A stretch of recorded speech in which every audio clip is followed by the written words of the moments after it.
Roast press box office நேயர்களுக்கு அன்பு வணக்கம். நிகழ்ச்சிக்குள்ள போறதுக்கு முன்னாடி லைக், ஷேர், சப்ஸ்கிரைப் பண்ணுங்க. வாங்க நிகழ்ச்சிக்குள்ள போலாம்.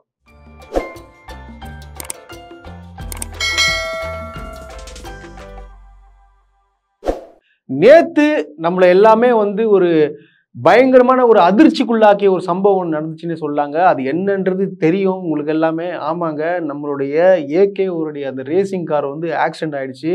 அதாவது ஒரு ரோல் இல்லைங்க, 4 வாட்டி ரோல் அடிச்சிருக்குன்னு சொல்லாங்க. அதை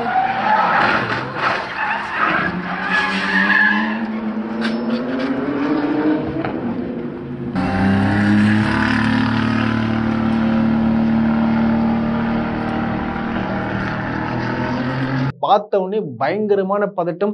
எனக்கு மட்டும் இல்ல, எல்லா அஜித் ரசிகர்களுக்கும் பயங்கரமான ஒரு பதட்டத்திலே இருந்திருப்பாங்க. ஆல்ரெடி பாத்தீங்கன்னா படம் வராம தள்ளி போச்சு. ஸோ இதுலயே ஆல்ரெடி அப்செட்ல இருப்பாங்க. பட் இதை பார்த்த உடனே பாத்தீங்கன்னா ரொம்பவே அப்செட் ஆயிட்டாங்கன்னு சொல்லாங்க. ஏன்னா நம்மளுக்கே பதட்டம் ஆயிடுச்சுங்க. நான்லாம் படத்துல தான் பார்த்திருக்கேன் தவிர இந்த மாதிரி நேர்ல ஒருத்தர் இந்த மாதிரி நம்ம நேசிக்கக்கூடிய ஒருத்தர் இந்த மாதிரி ஆகுறாரு போது நம்மளால முடிய மாட்டேங்குது. ஆனா பாத்தீங்கன்னா அசால்ட்டா மனுஷன் 4 ரோல் அடிச்சும் சாதாரண வெளியே நடந்து போயினே இருக்காரு. இதெல்லாம் பார்க்கும்போது எப்பா யாரு சாமி நீ யாருன்னு சொல்லிட்டு கேட்கிற அளவுக்கு ஆகி போச்சுங்க. அந்த அளவுக்கு ஒரு பயமே இல்லைங்க, பயமே இல்லை. மத்தவன் வேற எவனாச்சும் இருந்தானா என்ன தெரியுமா பண்ணிருப்பான்? எப்பா வேணாம்ப்பா, நான் ரேசிங்கும் வரல, ஒன்றும் வரல, நான் பேக் வாங்கிக்கிறேன்னு போயிட்டாங்க. ஆனா ஏகே வேற ரகம், அதுக்கே ஒரு சல்யூட் அடிக்கணும்.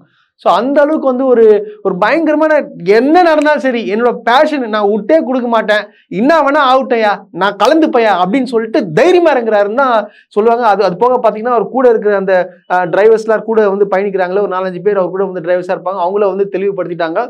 இதெல்லாம் ஒன்றும் சாதாரண விஷயம். அவர் கண்டிப்பாக அவருக்கு இன்னொரு கார் ரெடியாகவே இருக்குது, பேக்கப் கார் ரெடியாகவே இருக்கு. கண்டிப்பாக அவர் கண்டிப்பாக 100% கலந்துப்பாருன்றதை உறுதியாக சொல்லிட்டாங்க. ஸோ நம்மளுக்கு என்னன்னு பார்த்தீங்கன்னு வச்சுக்கலாம், ஒரே ஒரு சந்தோஷமா எடுத்துக்கலாம். அது என்ன அப்டேட்னு பார்த்தீங்கன்னா, பொங்கல் அன்னைக்கு படம் ரிலீஸ் ஆகுதோ இல்லையோ, நம்மளுடைய ரேஸ், அதாவது ரேசர் அஜித் அவர்கள் கண்டிப்பாக துபாயில் ரேஸ் ஓட்ட போறான்னு உறுதியாயிடுச்சு. படம்லாம் வேணாங்க, எனக்கு இந்த அப்டேட்டே போதுங்கன்னு சொல்லிட்டு எனக்கு கொஞ்சம் திருப்தியா இருக்குங்க. ஏன்னா இது இப்போ நடக்கிறது கிடையாதுங்க. நீங்க விடாமுயற்சி எடுத்துக்கோங்க. விடாமுயற்சியிலும் பார்த்தீங்கன்னா ஒரு கார் சேசிங் சீன் மாதிரி வரும். அதுலேயே ஒரு ஆக்சிடென்ட் ஆகிட்டு ஒரு சவுட்டு ரோலிங் ஆகும். அங்கேயும் பார்த்தீங்கன்னா அங்கே பக்கத்துலாம் பயந்துருவாங்க. ஆனால் இவர் அசால்ட்டா வண்டி ஓட்டுன்னு போவார், திருப்பி வருவார். ஆனால் நீங்கள் கொஞ்சம் யோசிச்சு பார்த்தீங்களா, ஒரு எந்த படம் வேணா எடுத்துங்க. ஒரு எக்ஸாம்பிளுக்கு துணிவு எடுத்துக்கோங்க. துணிவு படத்தில் பார்த்தீங்கன்னா டூ வீலரில் போகிற பயங்கர ஒரு பைக் ரேசிங் ஓட்டு போவார். அதுலேயும் கொஞ்சம் ஆக்சிடென்ட் ஆகும். அப்போ எல்லாம் கேட்டாங்க, இல்லை சார் நம்ம தள்ளி வச்சுக்கலாம் சார், ஒன்றும் பிரச்சனை இல்லை. அதெல்லாம் வேணாங்க, எனக்கு இப்போவே இது முடிங்க, எனக்குலாம் ஒன்றும் ஆகலை, நான் நடிப்பேன் அப்படின்னு சொல்லிட்டு வருவாங்க. ஏன்னா மற்ற ஆக்டர்லாம் பார்த்தோன்னு வச்சுக்கோங்க, சும்மா ஒரு கீழே வந்தாலே ஏமா பேக்கப் பண்ணுறேங்கப்பா, டைம் சரியில்லைப்பா, நாள் சரியில்லைப்பான்னு சொல்லிட்டு போகிறவங்கலாம் பார்த்துருக்கோம். ஆனால் என்ன ஆனாலும் பரவாயில்ல, நீங்கள் பார்த்துங்க, விடாமுயற்சியில் ஒரு ஆக்சிடென்ட் ஆயிருக்கு, துணிவிலையும் ஆக்சிடென்ட் ஆயிருக்கு, இப்போ நடக்கக்கூடிய ரேசிங்லேயும் பார்த்தா இந்த மாதிரி ஆயிருக்கு.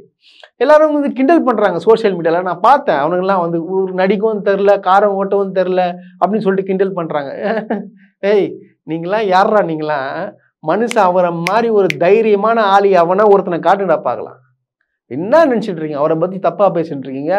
அந்த அளவுக்கு, அதாவது 180 கிலோமீட்டர் வேகத்துல ஒரு கார் சர்ன்னு போதும். அதாவது அது ஆக்சுவலா ஸ்டார்ட் பண்ண உடனே பாத்தீங்கன்னா யாரோ ஒரிஜினல் ரேசர் தான் வண்டி ஓட்டுன்னு போறாங்க சொல்லிட்டு எல்லாரும் எதிர்பார்த்தாங்களா. பார்த்தா ஆக்சுவலா பாத்தீங்கன்னா அஜித் குமார், ஏன்னா பயங்கர ஃபாஸ்ட்டுங்க, 180 கிலோமீட்டர் ஃபாஸ்ட் போது.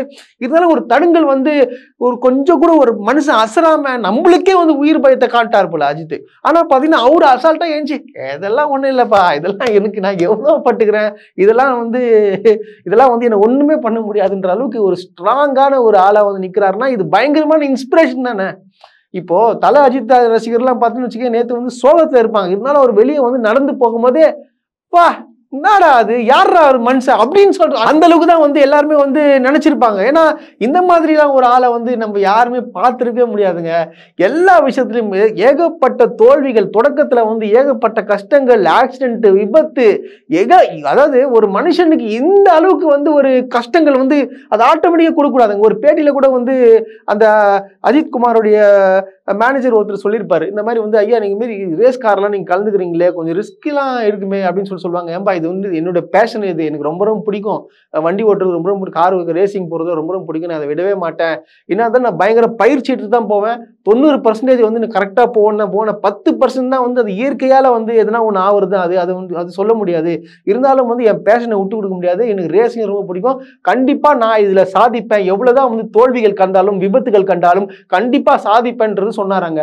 இதை கேட்கும் போது நம்மளுக்கே வந்து ஒரு ஒரு புத்துணர்வு, நம்மளுக்கும் ஒரு எனர்ஜி ஏற்படுது பாத்தீங்களா.